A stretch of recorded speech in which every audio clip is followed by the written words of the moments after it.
Hello, my name is Andy-King Scribbins, and I work for Esri Professional Services, where I am a consultant on land records projects. Today I'm going to be talking to you about parcel fabric migration considerations.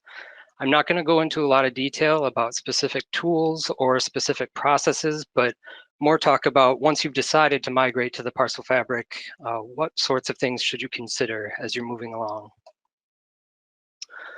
So the topics I'm going to cover today are a brief history going back to pre-2000 all the way to the present.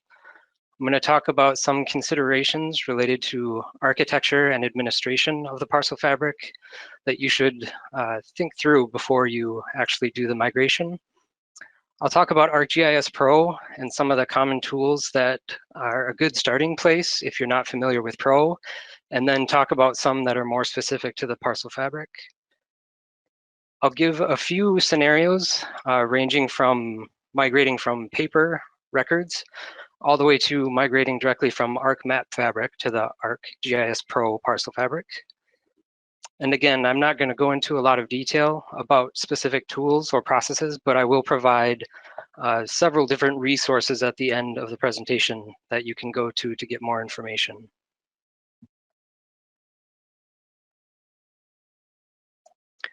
So a brief history.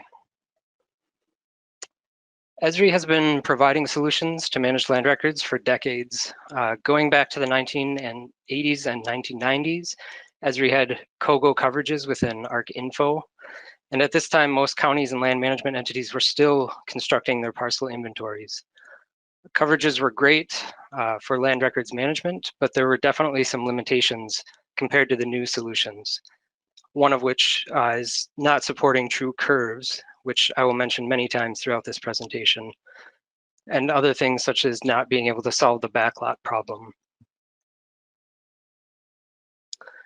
In approximately 2002, along with the release of ArcGIS 8.3, geodatabase topology was added to ArcMap functionality.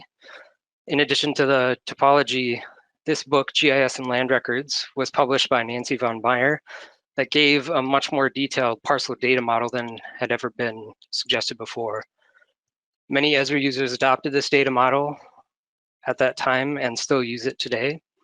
And even though the technology has changed dramatically in the last 20 years, many of the core concepts of the parcel data model are still very relevant.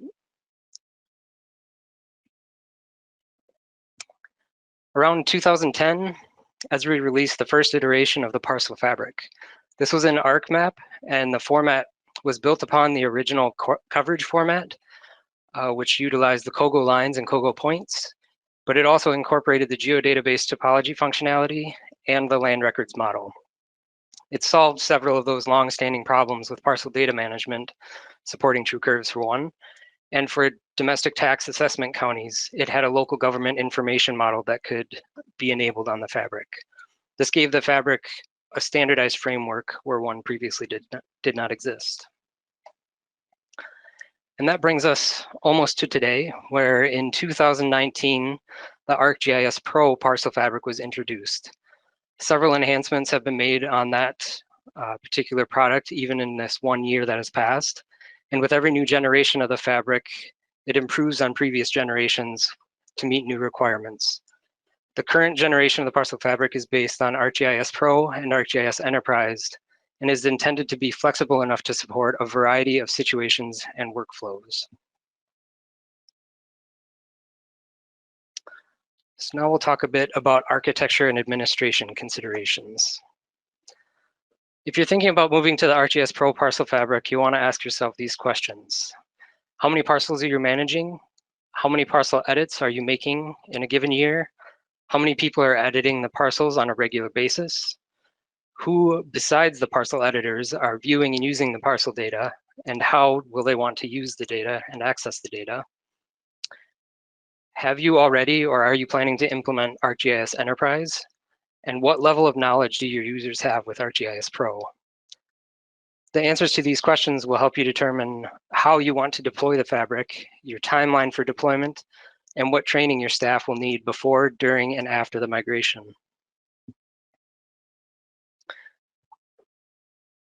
As far as deployment, the parcel fabric can be deployed in two different ways.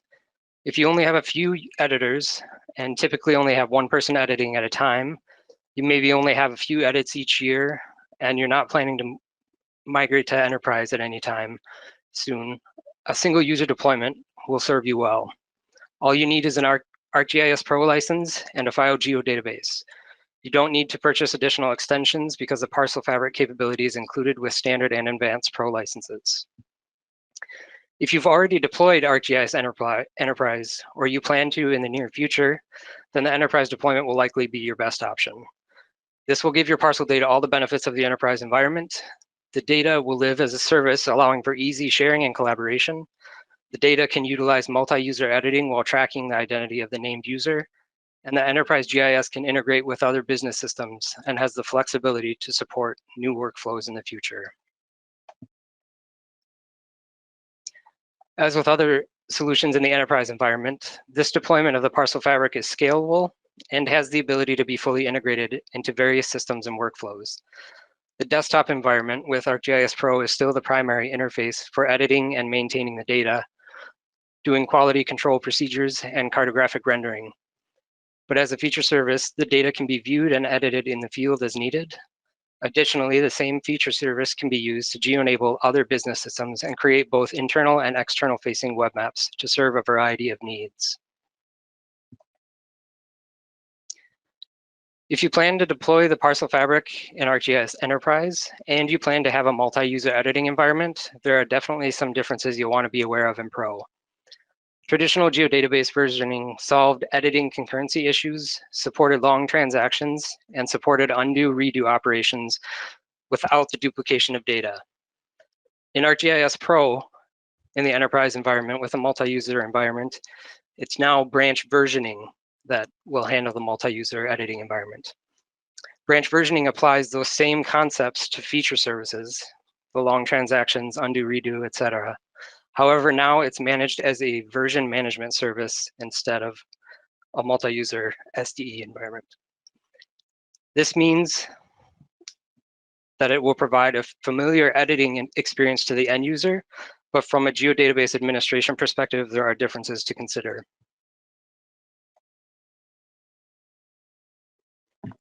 From a database admin or geodatabase manager perspective, these are some of the changes to understand. There's going to be changes in the system table structure, moving it from a tree-based multi-user environment to a time-based per feature class model. The queries are a little bit smarter. They take advantage of some of the newer SQL technology, and a lot of the queries, underlying queries, can be achieved with joinless queries. The schema of a version feature class will receive some new columns. This is mostly related to the branch versioning model, where each feature class contains its own branch tracking columns, showing the editor, the time it was edited, and other related information. Essentially, the base table for the version feature class also contains the data that would have previously been in a Delta table in a multi-user editing environment. Conflict resolution can be put off to a later time, but editing can continue. What this means is if you have multiple users editing, if there are errors, they will be tracked and maintained, but it won't interrupt editing. This is also related to concurrent and parallel posting can take place. So the posted changes are queued and processed on the server, and the errors will be flagged and can be handled at a later time.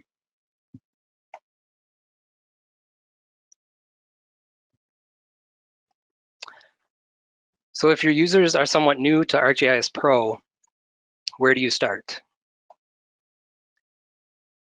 When working with the ArcGIS Pro Parcel Fabric, it'll go a long way to understand some of the core functionality in ArcGIS Pro. How to use and configure symbology and labeling, how to access and use editing tools, because there's no longer a special tool set specifically for the Parcel Fabric.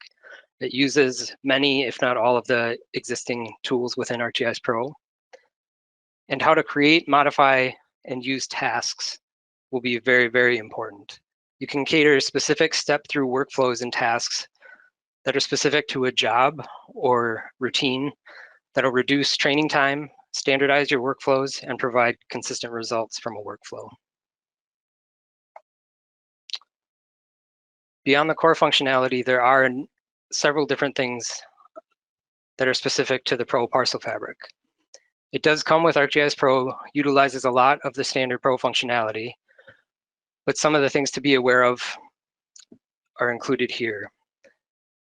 With topology, there is now numerous topology options. You can select editing while using no topology, while using map topology, or using parcel fabric topology. Editing and feature behavior will change depending on which option is selected. And it'll be good to understand what those differences are and which one you should be using depending on the type of editing you're doing. There is a parcel ribbon that comes standard with ArcGIS Pro that shows the most common tools for parcel editing, but that can be modified, added to, removed from as needed, depending on your typical workflows. Parcel edits are made using record-driven and/or quality-driven workflows. The parcel fabric is a system of a record, and most edits will be tied to recorded change in the lineage of a parcel, tied to a record, but some edits will happen outside of those record events. The quality-driven workflows will then take place. This will especially be so when you're first migrating to the fabric, because you'll be editing and adjusting your data to fit into the fabric without necessarily having a record change. History and lineage are also tracked as part of the parcel fabric and specific to the parcel fabric. And I also mentioned tasks on the previous slide. When you get ArcGIS Pro and the Pro Parcel Fabric out of the box, there are some common workflow tasks already pre-rendered, ready to go. These include things such as parcel splits, parcel joins, but these can be customized to suit your specific needs. And you can create custom tasks from scratch as well.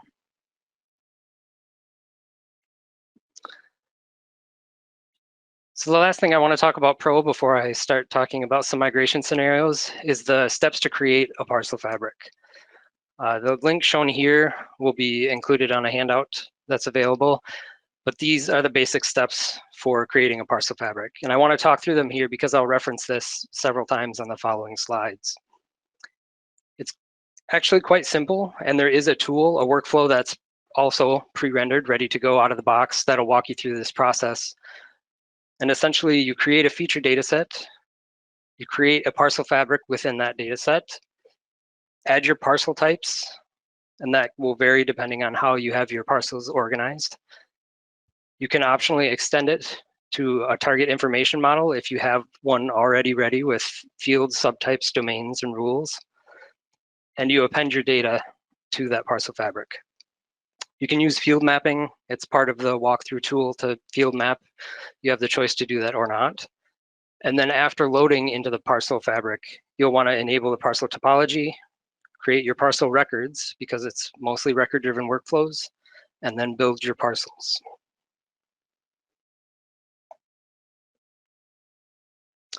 So now we'll talk about some specific migration scenarios.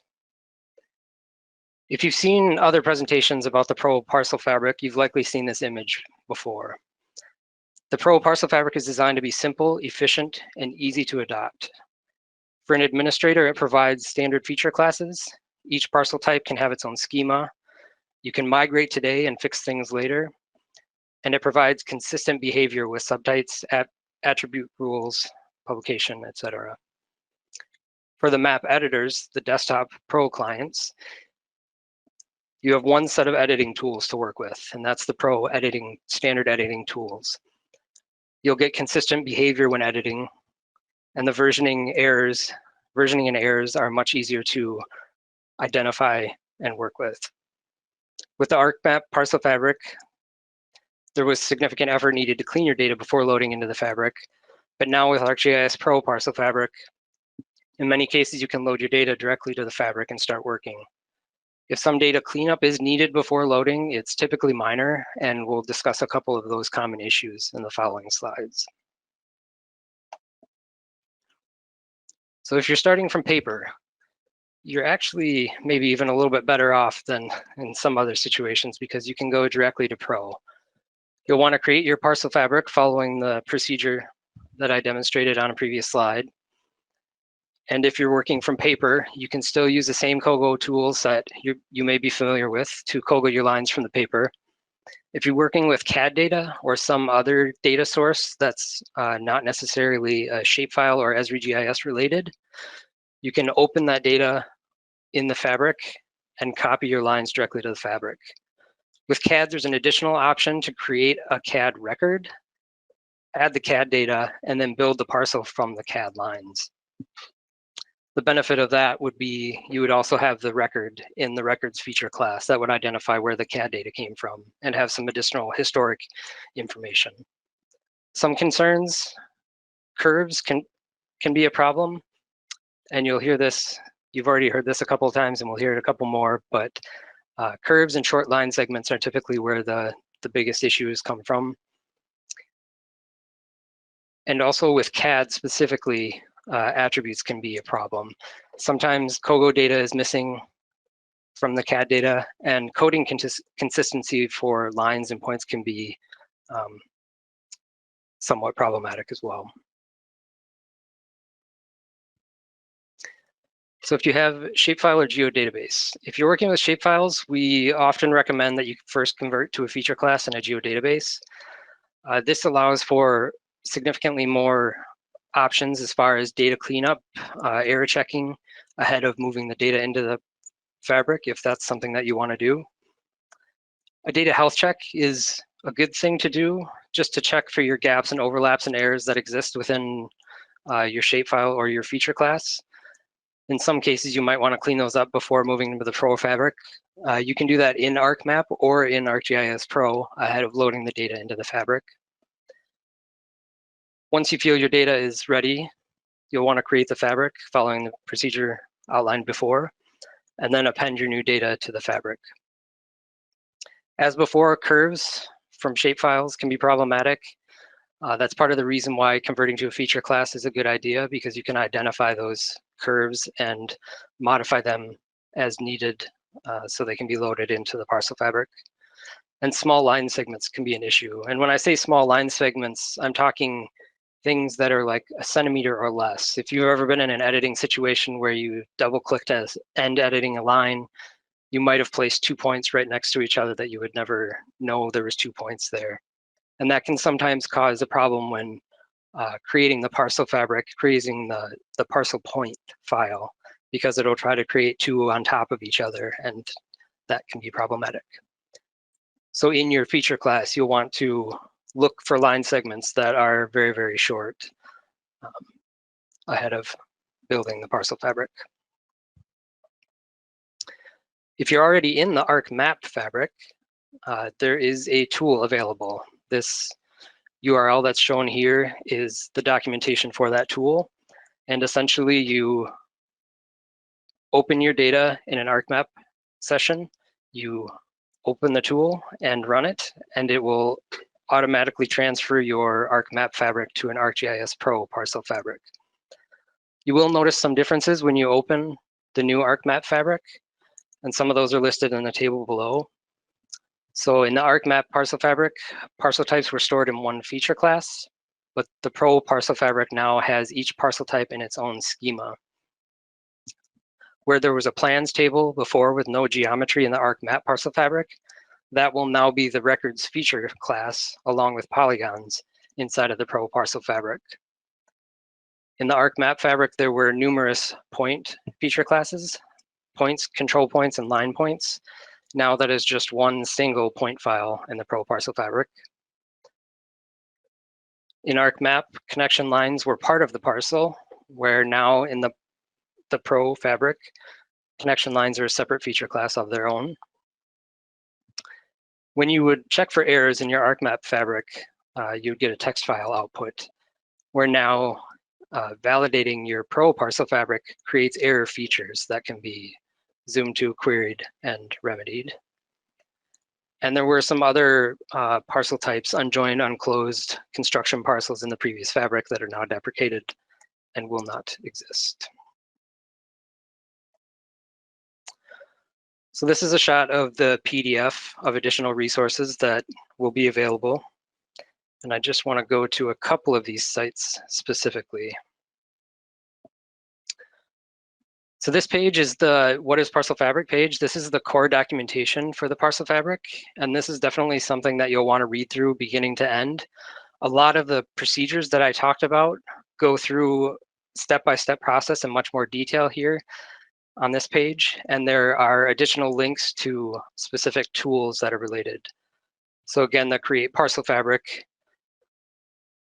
tab gives some of the core requirements, but this workflow piece, Create a Parcel Fabric and Load, is actually where it talks about the tool and the step-by-step process of creating a parcel fabric. So you can do it manually step-by-step, or you can use the tool if you want to just do the automated process. There's additional information about administering the fabric, validating, etc. The next page is the Parcel Fabric Meetup site. Meetup.com is a third-party site where we, Esri, have a Parcel Fabric meetup group. And this is where we do most of our demonstrations of new functionality, up and coming resources. And all of these presentations are always recorded.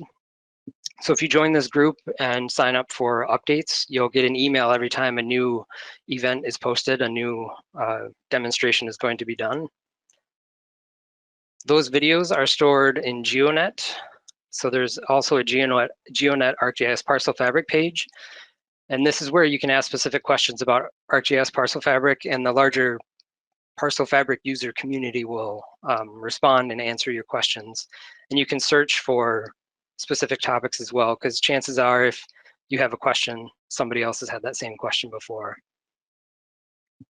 So you can see down here, there's some links to these different demonstrations, and those were ones that were done on the meetup page. And then the ArcGIS training page. It's pretty simple. If you haven't used it before, just key to the word parcel, and you'll get the most recent offerings right on top. So this seminar is a free seminar. It says free until June 27th, but it'll be free with, as long as you have ArcGIS licensing, I would assume indefinitely. Just a 1 hour kind of broad overview of how to manage parcels in ArcGIS Pro. This instructor-led course is brand new this year. It's a 3-day course that goes into much more detail about working with parcel data in Pro, and actually steps through some of the workflows of using various tools and the migration process as well. There's a tutorial specifically about splitting parcels in Parcel Fabric, and this was developed from a demonstration that was actually done in one of the meetup group tutorials. And then there's also this video about migrating and administrating parcels within ArcGIS Pro, which will cover some of the material I talked about, but also goes into greater detail in some areas.